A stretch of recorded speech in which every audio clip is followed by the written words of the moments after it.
Baelor Targaryen's death is the most tragic event in A Knight of the Seven Kingdoms, and one that has major consequences for Game of Thrones. The prince was one of the truly good and honorable Targaryens, and as heir to the Iron Throne, promised to be a great king for the Seven Kingdoms of Westeros. Unfortunately, a mace to the back of the skull, delivered by his own brother, Mikar, changes all of that, and with it the future, including the one we see in Thrones. Warning: contains spoilers for the futures of main characters from A Knight of the Seven Kingdoms. Mikar killing Baelor begets a complicated succession path for the Targaryens. With him dead, his eldest son, Valar, becomes heir instead.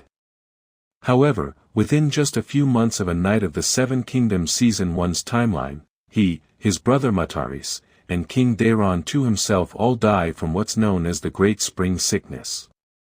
Because of that, Daeron's second oldest son, Aerys, not the Mad King, becomes ruler.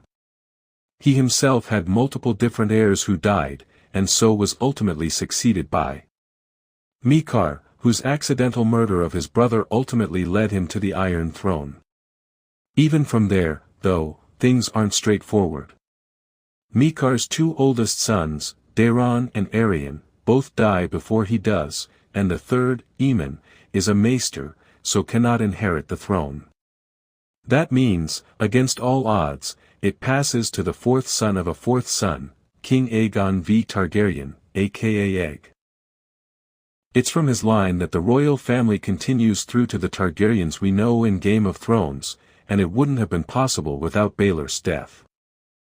Without Baelor dying, it's likely there wouldn't have been a Mad King, and indeed the Targaryen dynasty may not have ended, or at least not at the same point. Aerys II Targaryen was a direct descendant of Egg. In the books, he's his grandson. In the TV show, which cut a generation out, he's actually his son. So for as cute and likable as Egg is in A Knight of the Seven Kingdoms, he fathers one of the cruelest, maddest kings in Westeros history. That, of course, then leads directly to Daenerys Targaryen.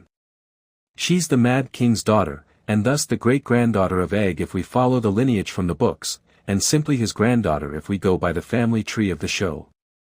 Jon Snow, who is the son of Dany's brother Rhaegar, is Aegon V's great-great-grandson based on A Song of Ice and Fire, and great-grandson using Game of Thrones as a guide. Perhaps the most interesting of all though in his complicated family tree is Robert Baratheon. The man who led the rebellion against the Iron Throne was actually related to the Mad King, and to Egg. His grandmother was Rhael Targaryen, the youngest daughter of King Aegon V. Robert's Targaryen blood was part of his claim to the Iron Throne following the rebellion, while it was more to do with him leading a resounding victory, and crushing Rhaegar on the Trident. The Maesters backed him at least in part because of his lineage. And, again, there's a strong chance none of this happens without Baelor's death, meaning Game of Thrones history would be completely different.